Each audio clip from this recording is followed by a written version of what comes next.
very beginning, if you interviewed me in 2009, I would have said to you, I just want to see people get smoked. I just want to show people what the real international level is and where we're at. So it can light a fire under us and we can get better. But getting better, you know, my understanding evolved of that. And as my understanding evolved of that, so does the event. And it's kind of like a projection of my understanding. You know, it's not really now about that. It's more about, like, as in who's better or not. It's more about what we can learn together by coming together and not really comparing each other. I think that's sort of the evolution of growing up, as a kid to a teenager to an adult. And then on the day, so this is going to be the difficult part. We're going to get more into this as we go along, but on the day is going to be difficult because day one it's going to be me, James, Mikey at BC1, and we're going to be taking care of that. For you guys, you just got to have all the crossover stuff there, and you really got to smash it out and run it well.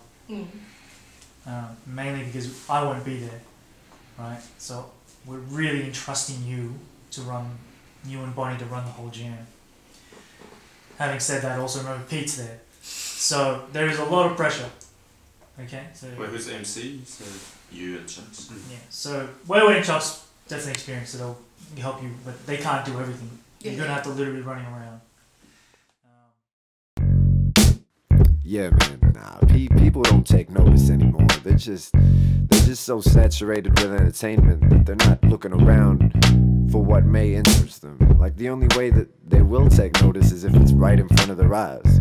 And if you're right in front of their eyes, then you're already successful. You know, you don't need them to take notice. Yeah, networking and my plan begins. I'm making calls and I'm out seeing random friends. But some ain't impressed, think I'm spamming them. Cause I show them what I'm doing with the pad and pen. It's top notch, like really good quality. The two most important things are time and your conviction, your resolve. You know, come hell or high water, this event is going to happen. I use the example that, you know, I drive a car. A lot of the time my thought process is, come hell or high water, if I don't have enough money, I'm going to sell this car to then make this event happen. That's my collateral in a sense. That's my Hail Mary last trump card. That's the level of resolve you need to have for your event. It sounds a little melodramatic, but if you have that level of commitment and that resolve to get whatever you've promised to do done, then nothing really else is necessary because everything else will come from that. I would say those two things are probably the most important. Try it out, have it taste. Better yet, grab a plate. And besides, you don't want to find out later on when it's rather late. Yo, but hey, I'm an anonymous man. What's up? This is Weiwei, representing the 100 Yen Bad Boys, 3-star original. I am the lead graphic designer of Destructive Steps, DSDA. So I've been with Destructive Steps since number 3. So Joe got me on board pretty early on. Back then I was still just doing random posters here and there for different dance events, and then he approached me to do the Destructive Steps one. I was like, alright, cool. One thing that not many people know about is how much work that goes into DS. Like, pretty much one DS finishes and then like a couple of days later Joe's like, alright, on to the next one. Like, it's a year-long process and it just never ends for him. Like, he's already thinking up ideas to bring down.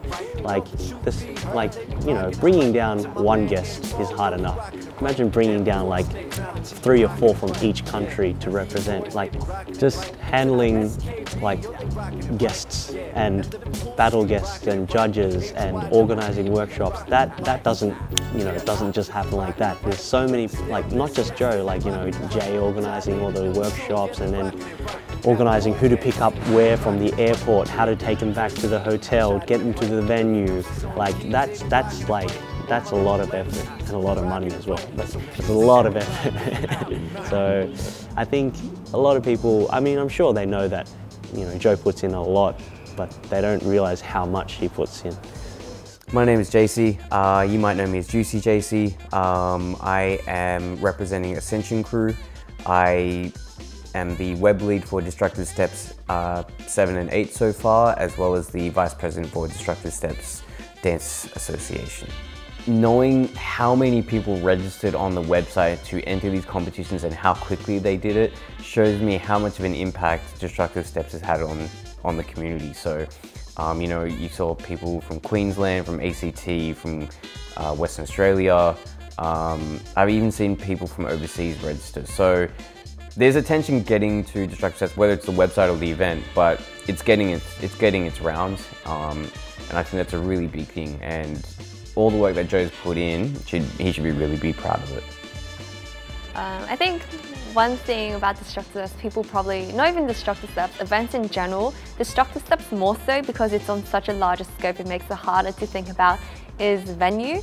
I mean, people go to these events, they see these venues, oh, cool venue, but they don't really realize how hard it is usually to obtain a venue. Like, it's not just clicking on the website and just be like, book now and include the dates. Like, there's so much that's outside of our control because these venues are hired out from third-party people who may have like heaps of like conditions, or might be like crazy expensive, or like some set of rules they might have changed from the year before. Like, things are always changing, and venues are definitely one of them. Like, you might see like an event, it might be here one place, and then the next year it's like somewhere else. I mean, Destructive Steps, definitely. We were in like Wesley, and then we're in UTS, and then this year we're going to be in like Petersham Town Hall, and still looking at another venue. Like, venue's always going to be a really hard task in event organization. Also, the setting up of the venue too.